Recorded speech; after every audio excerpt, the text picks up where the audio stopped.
Hello student, I am Dr. Naresh Kumar.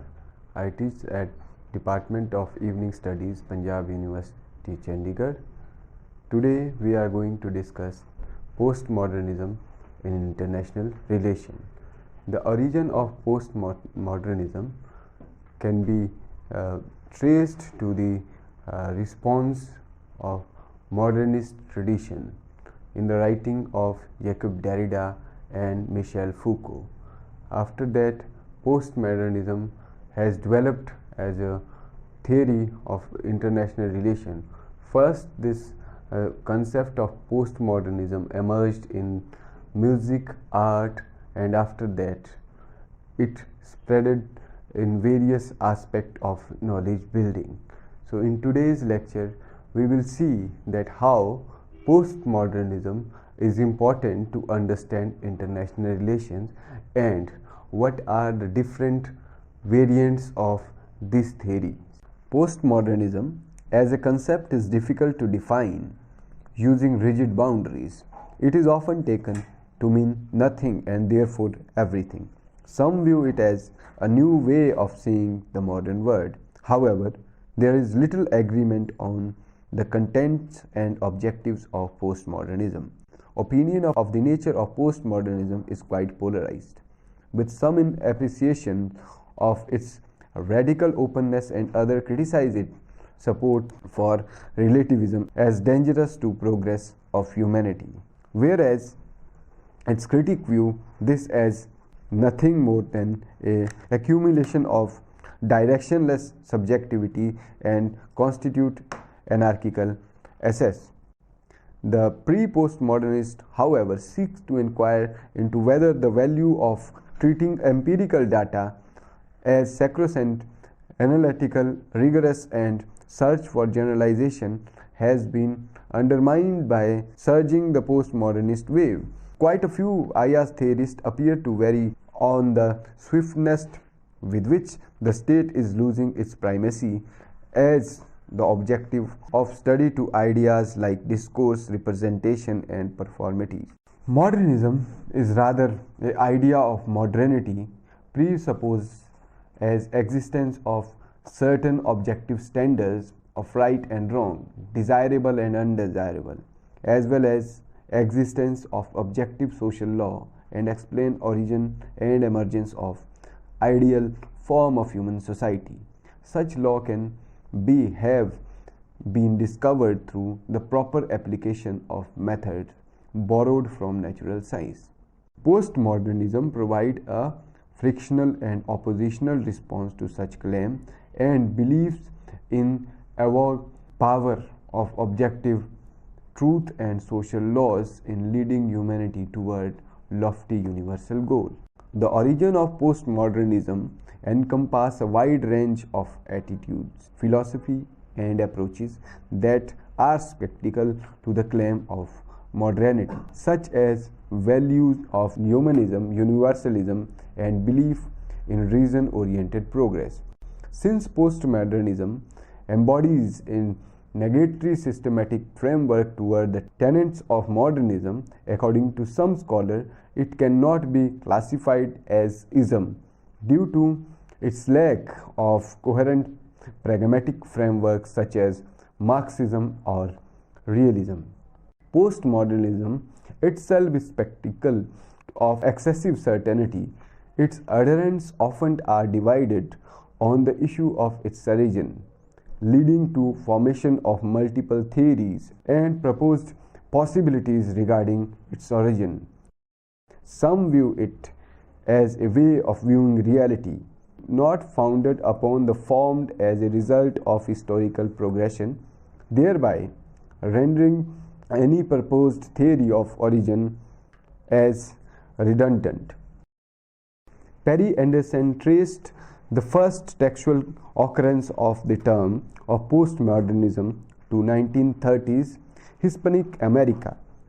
The contribution of Western Europe, particularly the French, to the intellectual culture of 1960s and 70s also played crucial role in the development of postmodernism's core. During this period, intellectuals such as Derrida and Foucault began to claim that objective knowledge about human affairs was not possible due to certain indirect complexities of language, consciousness, and specificities of cultural context.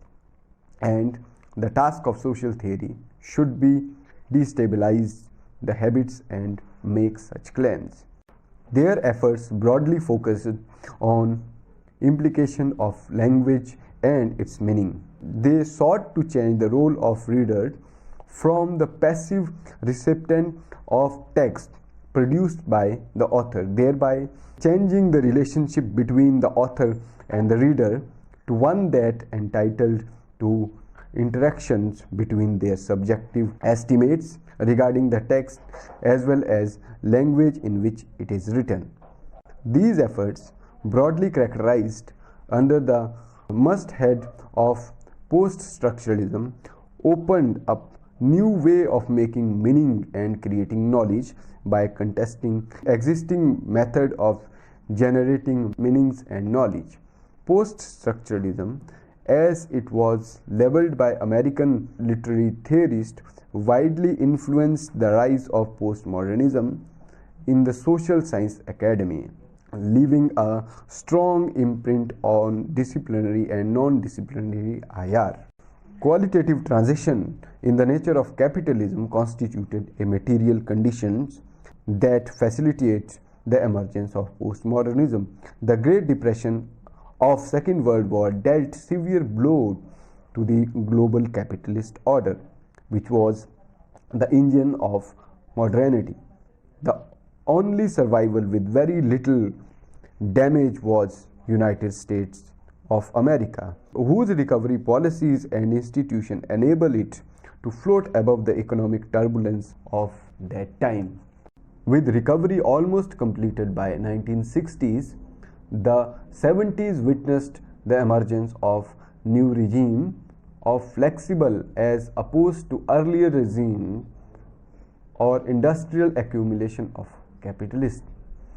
This new form of capitalism outflanked the sovereign state by facilitating movement of speculative financial capitalism. The subordination of the centrality of sovereign state, which formed the nucleus of understanding of modern international politics and disciplinary IR, jolted the epistemic and ontological certainties of modernity itself. Modern streams IR theory responded to this by mounting a potentially demanding assault on the central concept of sovereign state and began to consider the manner in which the changing nature of power led to conditions facilitating interdependence among states. The structured capitalist economy of the West also had certain cultural and psychological effect. This advanced stage of capitalism, termed as financialization, create an impact at the social level as well as individual psyche. These efforts ranged from extreme form of individualization to weakness of commitment to social solidarity and values such as nationalism and humanism. Consumption and the commitment process of commodification led to distortion of reality. This was facilitated by intervention of some mediating agents of communication that sought to distort, reproduce and replace reality as a consumable commodity. Thus, reality was replaced by constructed and manufactured representation of the same. Resistance to this has been pronounced in the field of art, which seeks to take itself to striking level of intersubjectivity as a counter to the ever-growing desire of consuming anything new and novel. Examples of such reactionary art are present in the work of performance artist, architect, author and filmmaker, whose work defy the very ethos of consumption-oriented society. The 1980s were the period of transformation in the discipline of IR. With the emergence of neoliberalism as a response to neorealism, the neo-neo debate emerged, revealing the discipline's extensive capacities for the self-consciousness. However, since both of them were arrangement over certain shared tenet, the debate appeared rather superficial to the scholar of critical persuasion known as the reflectivist. The reflectivist shared a commitment toward emancipation as well as certain borrowed post-structuralist elements and sensibilities. The inaugural work of postmodernist scholarship in IR is International Intertextual Relation, Postmodern Reading of World Politics, edited by James Darren and Michael Shapiro. The book's theoretical systematic is situated within the post-structural domain, with its contributions seeking to interrogate the conventional accounts of IR theory. The volume analyzes the practice of literature of IR using the methods such as genealogy, deconstruction, and double meaning, all of which are now commonly used radical critical writing of international relation. They consider the increasing complexity and interconnectivity of everything that characterize the contemporary world as immediate address the mainstream IR theory. They adopted a variety of sources ranging from newspaper to online article and form a factual text as opposed to linear narrative and emphasize visual over textual source to communicate their understanding of the complex and deceptive manner in which media, security, and governance interact in the contemporary world. Scholars like Walker and Jane Bertelsen have tried to denaturalize the accepted linkage between political theory and mainstream IR theory. Walker's Inside Out International Relation as a political theory and Bertelsen a genealogy of sovereignty. Walker argued that disciplinary IR went beyond the mere explanation of international relation to constituting the same by reinforcing refining personal and social belief about international politics. He argued that most IR theories were not realistic but idealistic, bordering on utopia. Bertelsen in his book provides genealogy of idea of sovereignty and its practices to destabilize the conventional narrative. Postmodernism also highlights how late capitalism altered our experience of space and time by compressing them, making them acquire and upsetting their linearity, while genealogical method responds to alter the experience of time by questioning the claim established by conventional historical method. A radical geography problematizes those perspectives on space that inform the imagination of sovereign state. A radical geographer such as Sojo, Harvey, O'Toole, and Agnew have all examined the critical spatial perspective. Other notable interventions of postmodernism imprint include Cynthia Weber's introduction to performativity into IR, David Campbell's use visual media as a means communicating his perceptions about politics was something that Weber did well. Campbell's national deconstruction applies the Derridian deconstruction method to the Bosnian War, emphasize upon centrality of representation in embedding conflict in social science. Postmodernism IR was termed as less self-conscious and therefore less self-engrossed version of extant mainstream theoretical perspective. Most scholars categorize their analysis as critical practice creating distant thoughts. The use of deconstruction, genealogy, and denaturalization in postmodern readings suggests an empathetic skepticism regarding the positivism method of analysis that form mainstream disciplinary IR. Most postmodern IR scholars refrain from assuming mainstream status and continue to draw attention to the way in which critical discourse must flourish in IR so that dialogue between creator and consumer may be sustained. As a consequence, they do not wish to create postmodern theory of IR, but rather use their work to make existing theories confront changes in the sphere of international politics more earnestly. Finally, the scholar of postmodernist dispositions strive to shun away the claim of postmodernism being a fadist response to changing circumstances, though their efforts in establishing it as approach that can critically inform the perspectives of international politics. Postmodern and Global South.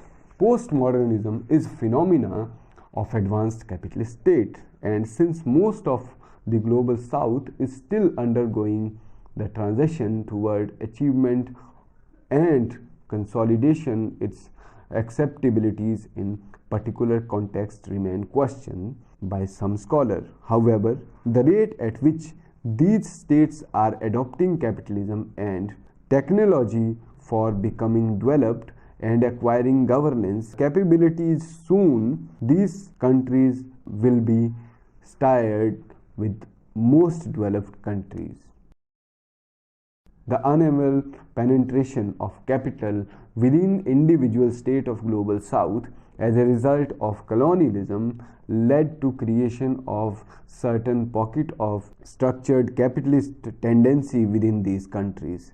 Postmodern perspectives would prove useful to understand social phenomena such identified pockets. Postmodernist perspectives are also helpful in understanding the intentions and working of state as they create governance regimes dependent upon technology.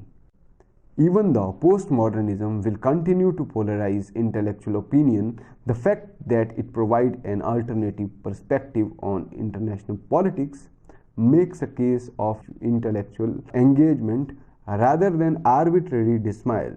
Postmodernism thus transforms the modernist knowledge into a more reflexive version of itself, forged out of internal critical reflections sensitive to the accommodation of changes that taking place around the world.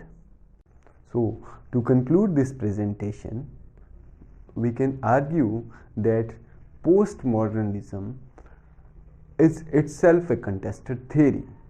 Even some scholars of postmodernism themselves do not want to use this term.